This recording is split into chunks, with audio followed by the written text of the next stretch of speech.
GWM is betting big by going big. Say hello to the GWM Wey G9 with a plug-in hybrid powertrain, the ability to rocket from 0 to 100 in just 5.7 seconds, while still being able to do up to 1,000 kilometers on one tank and one full charge.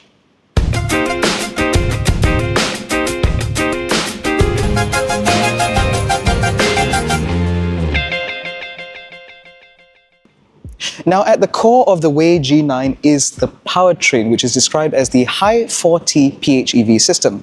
Under the bonnet, you'll find a 1.5-litre turbocharged engine paired to a dual-motor hybrid system.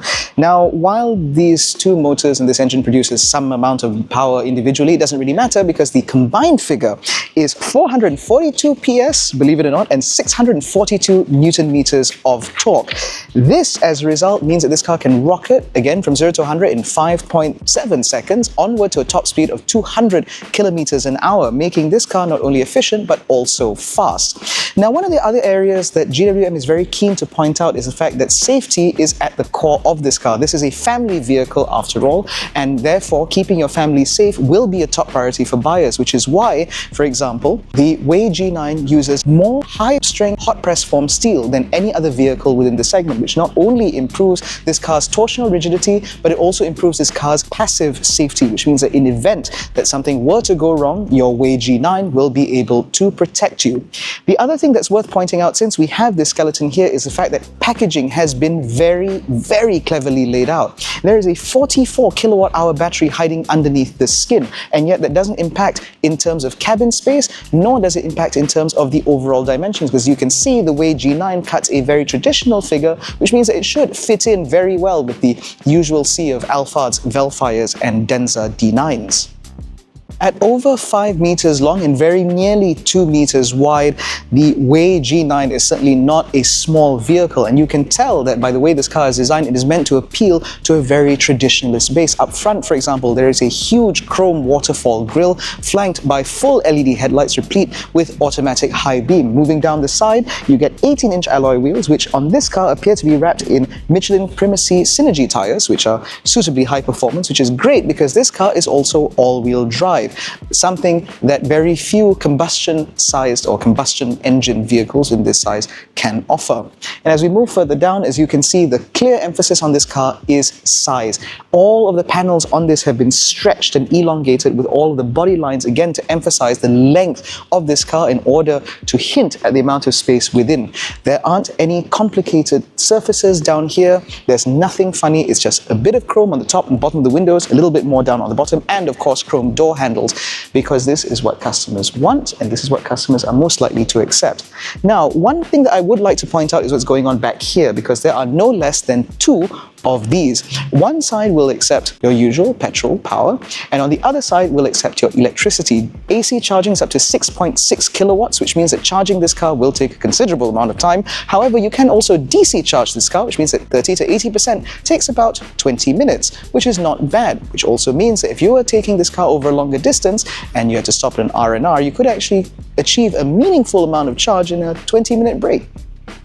The design of the rear is also made, again, to emphasize the fact that this car is both tall and wide, hinting at the space available within. This is what they call the Wey crystal lighting system, which is why, for example, this light bar and the light strips that come down here appear to be very distinctively designed. And in fact, even within this bar, there are hexagonal shapes in order to make this element stand out a little bit more. You have prominent GWM badging there, PHEV high 4 there, but what I do find a bit strange is that there is no Wey G9 badging anywhere. Now, this is a pre-production car, and this will be assembled locally. I'm going to assume that those badges are going to come somewhere.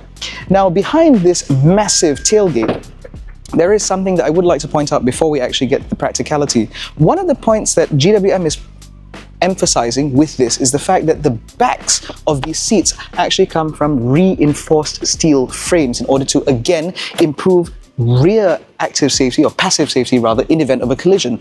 Because while one may be concerned by the amount of clearance space here, GWM is keen to point out the fact that these seats and the car will keep all occupants safe, even if they're mounted in the back. Now, with all three rows in place, as you can see, there is a pretty decent amount of space here. Of course, this third row can be slid fore and aft, which means that you can reduce the amount of cargo space if you don't need it, or you can improve it if you're, say, for example, taking a long trip. And of course, this power tailgate is standard, because I can't imagine trying to open this manually. But overall, this seems to be a pretty decent package, and the fact that despite the electrified powertrain, there has been no compromise in terms of cargo space, this once again proves the fact that GWM is really paying attention to packaging here in order to ensure that this car appeals to the broadest possible audience, or specifically the ones that don't want to recharge every 400 kilometers. Now, for those of you who are unaware, Wey is sort of the most upmarket brand within the GWM family, which means that this interior certainly has very, very high expectations to meet.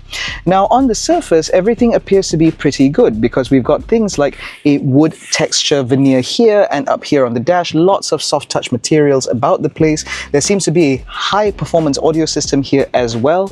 And of course, this interior has no less than 3 screens. I'll walk you through the first 2. This is, of course, your central infotainment display, which will control the car's functions, at least for the most part, including, unfortunately, your HVAC controls. Now, this uses GWM's very latest Coffee OS, if I have that correct, and this represents the very latest operating system for the interfaces within GWM vehicles. As you can see, it's rendering this car very quickly. It responds very quickly as well to different changes, and because the screen controls the majority of the functions, it is important that this is as responsive as it needs to be. Now, this Coffee OS also powers the screen that is sat in front of me. This is a brand new instrument cluster design from GWM that we have never seen before. It's displayed on a larger screen, on a more pixel-dense, brighter screen at that, which means that the information is now available to you in a much more legible manner. This is a huge improvement and exactly what you need in a car like this, particularly when you're competing against vehicles like the Xpeng X9 and Denza D9, as well as the Toyota Alphard Vellfire, which have only recently discovered that you can make this digital. Now, there is one more screen in here, and that comes in the form of the reverse camera. This third screen here functions in place of a reverse mirror or rear view mirror. This is particularly important given the fact that these cars are usually very tinted and quite full, which means that if you have the car full of passengers, you may not get a very clear view of what's going on behind you, and so they provided another screen here to ensure that you always have a very clear view of what's going on behind you. But in addition to the screens that you can see, there is one more that you cannot, because this car also comes with a heads-up display. Now, I understand that GWM will be making several different versions and variants of the Wey G9 available, which means that that heads-up display may or may not disappear depending on which trim you go for. However, in terms of the overall build quality, the materials in here, everything is up to scratch.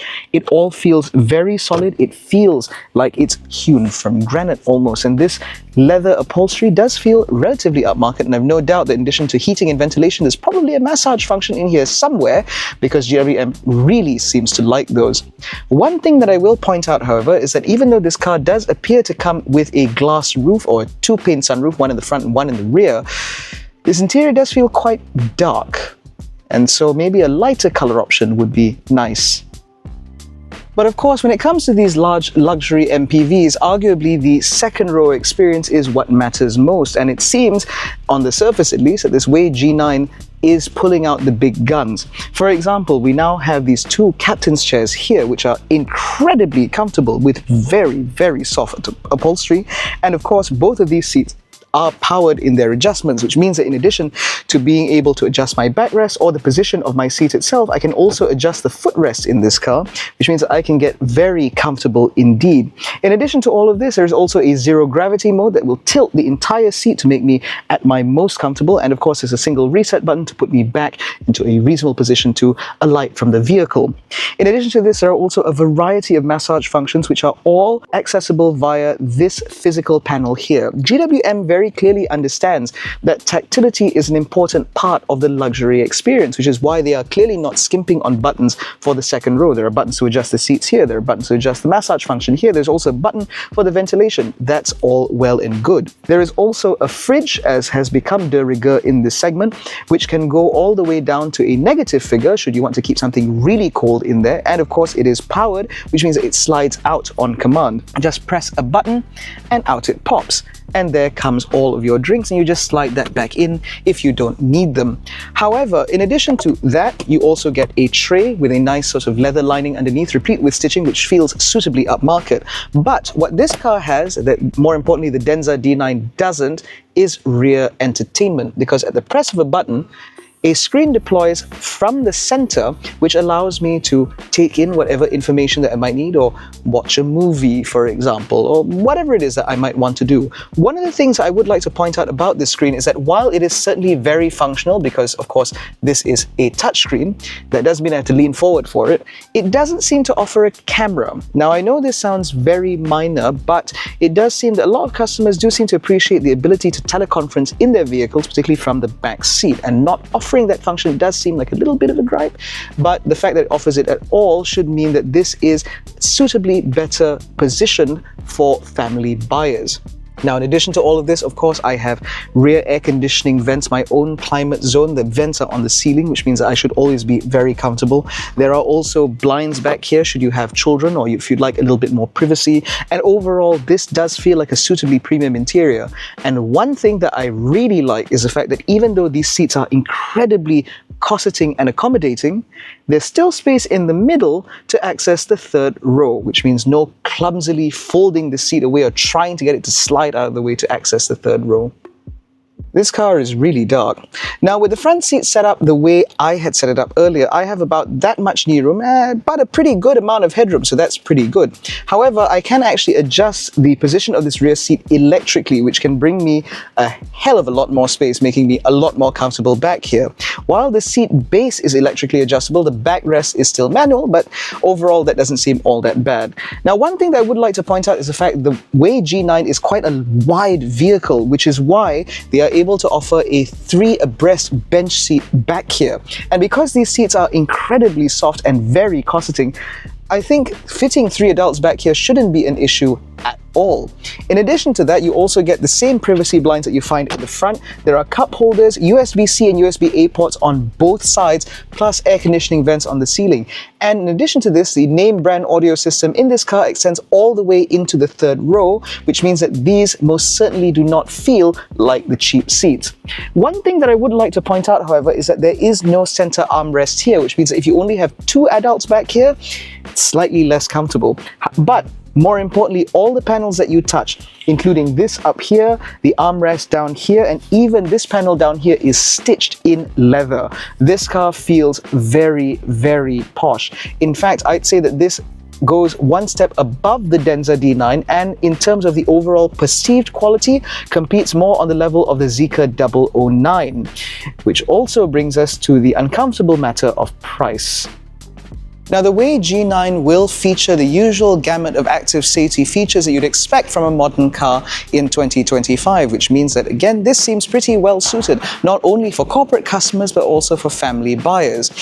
And then, talking about the price, despite my light torturing of GWM staff, none of them will give me an exact price on how much this car will be. However, they have revealed the fact that the Wey G9 will be available in multiple variants, with the most expensive model still coming in at under 300,000 ringgit, which means that for family buyers, you now have a petrol plug-in hybrid option to ferry your family, and for company buyers, you now have the option to ferry your CEOs, chairmen, and the board of directors in a vehicle that is suitably comfortable, upmarket, and more efficient than ever before.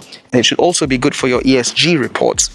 In any case, that concludes our preview of the new GWM Wey G9. If you enjoyed this video, please give it a thumbs up, subscribe to the channel, hit the little bell icon to be notified every time we make a new upload. Don't forget to follow us on Facebook, Twitter, and Instagram, and you can join our new WhatsApp channel. All the links are in the description below. Thank you so much for watching. We will catch you in the next one, and be sure to stay tuned for the eventual launch of the GWM Wey G9.